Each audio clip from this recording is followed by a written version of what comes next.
හයි පැංචනේ අද අරන් ආවේ ටිකක් වෙනස් මාතෘකාවක්. ඉතින් අද vlog එක skip කරන්න නැතුව බලන්න.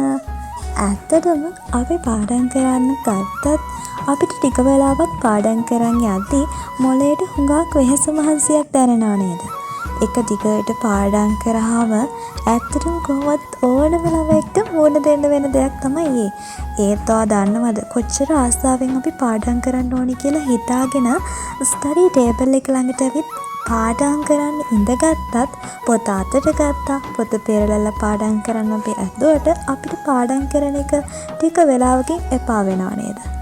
ඒකට ප්‍රධානතම හේතු ගොඩක් තියෙනවා. ඇත්තටම ඔයා පාඩම් කරන්න පටන් ගන්න කලින් ඔයාගේ මනස රිලැක්ස් කරගන්න ඕනේ. මොකද ඔයා ක්ලාස් එකකට ගිහින් ඇවිල්ලා ඉන්න පුළුවන්. ඔයා මොකක් හරි ප්‍රශ්නයක ඉන්න වෙන්න පුළුවන්. ඔයා තව උදේ ඉඳන් හවස වෙනකම් පාඩම් කරලා ඉන්න කෙනෙක් වෙන්න පුළුවන්. ඒ නිසා ඔයාගේ මොලේ දැන් හුඟක් වෙහෙසිලා තියෙන්නේ. ඒ නිසා ඔයාට පුළුවන් වෙනද වගේ නැතුව මුලින්ම මේස ටිකක් ලස්සනට හිත යන විදිහට අස් කරගන්න. අස් කරලා ඉවර වෙලා ලස්සන රිලැක්සින් මියුසික් එකක් දාගෙන උණුමුණු කොෆි එකක් බොන ගමන් ඔයාට පුළුවන් ඔයාගේ මනස ටිකක් සැහැල්ලු කරගන්න. බුදු පහන තියන්න පුළුවන්. එතකොට ඔයාට පුළුවන් ඔය ආස කෑමක් හදාගෙන කන ගමන් පොත් මිස් ළඟට වෙලා ටිකක් වෙලා වාඩි වෙලා ඒක ලස්සනට අස් කරලා ඒක ලස්සන දිහා බලවලා ඉන්න ගමන් ඔයාට නොදැනුවත්වම ඔයාගේ මනස සැහැල්ලු වෙනවා. ඒකට රෙස්ට් එකක් ලැබෙනවා.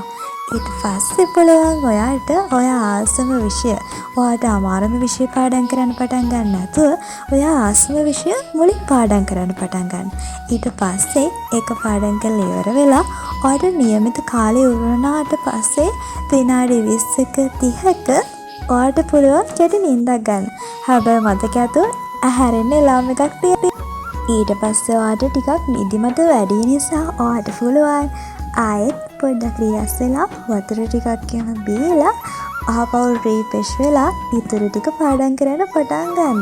දැන් ඔයාගේ මොළයට ඔයාගේ ඇඟට මාර්ව සැහැල්ලුවක් සැනසීමක් දැනේ.